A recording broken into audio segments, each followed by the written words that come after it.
তা আজকে তাহলে আমরা দুটো টেস্ট রিভিশন করব, protein abnormal constituent in urine, protein আর ব্লাড। তাহলে প্রোটিনের প্রিন্সিপাল, প্রোটিনের জন্য আমরা কি টেস্ট করি বল? Heat coagulation test, heat acetic acid test. Principle of heat acetic acid test, denaturation of protein by heat। আচ্ছা, তাহলে তার procedure of heat coagulation test, heat acetic acid test. 2/3 of the test tube should be filled with given sample, আর তার upper half টা we will heat, comparison, control purpose। আচ্ছা, তাহলে তার আমরা কি অবজারভেশন করব after heating if protein is present in the upper part? আচ্ছা, only protein can give the coagulation on heating or any other substance can give? What other substances? Phosphate and carbonates also. Okay, so what is the role of acetic acid here? Why it is named an heat acetic acid test?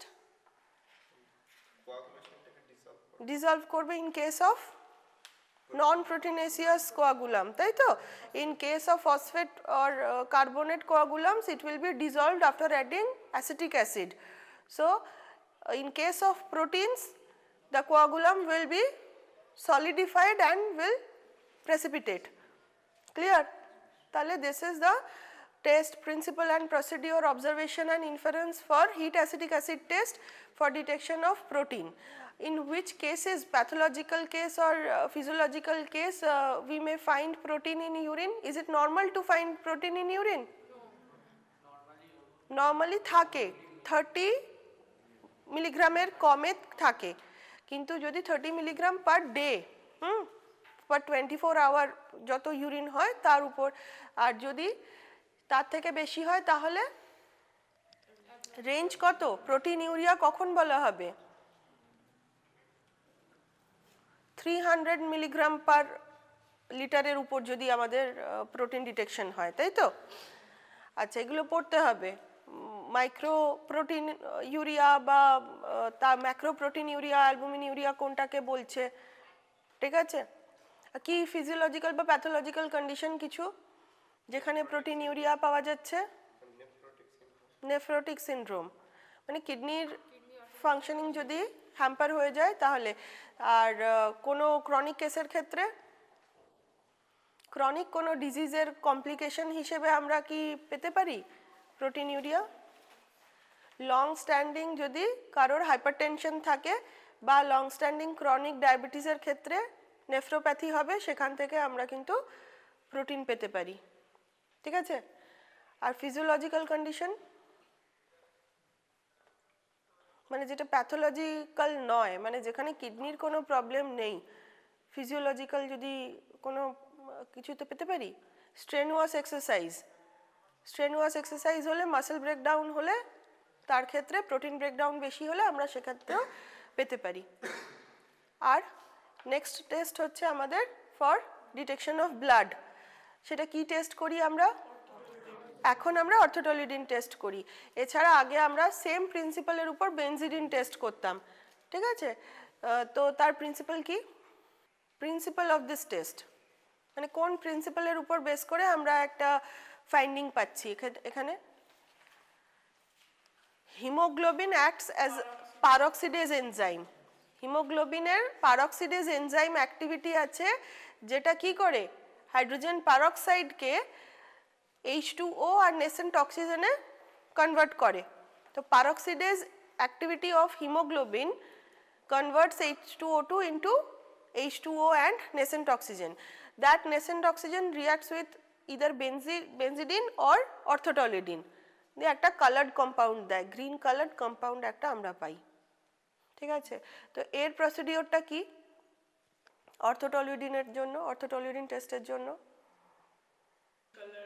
একটা greenish yellow একটা colour আসবে, ঠিক আছে?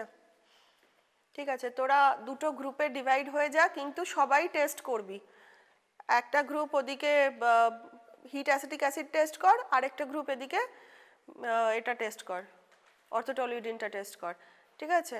আর individually করে হুড়োহুড়ি করবি না, সবাই আস্তে আস্তে টেস্টগুলো করে দেখা কি ফাইন্ডিং আসছে সেটা দেখা। আর যারা খাতা লিখে এনেছিস প্র্যাকটিক্যাল কপি যাদের হয়েছে তারা কপি আগে সাবমিট করে দে।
ওটা ওটা বেশ 3-4 ফোঁটা 3-4 ফোঁটা পারফেক্ট না एग्जैक्ट तो पढ़ाई नहीं दियो এটার 10টা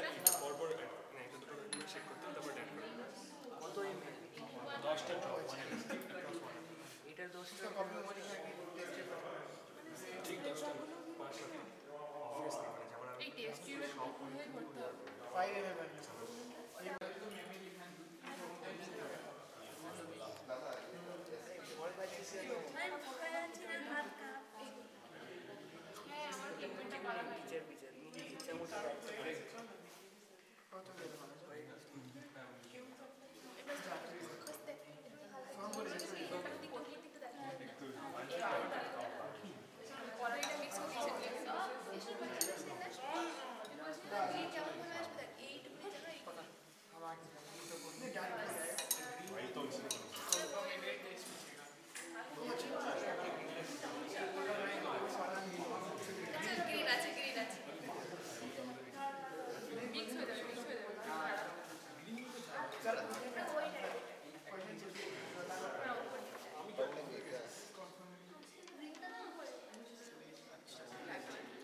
হিসেব মতো নেই, এক্স্যাক্ট নাম নেই শুনবো।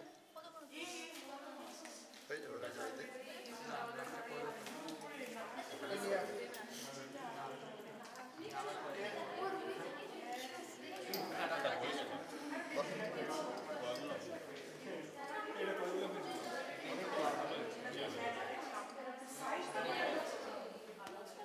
আবে আবে বেশি পড়ে গেল নাকি? কত দিতে বলেছিল? ভাই বহুত দিয়ে দিয়েছি। হিট কর, হিট কর।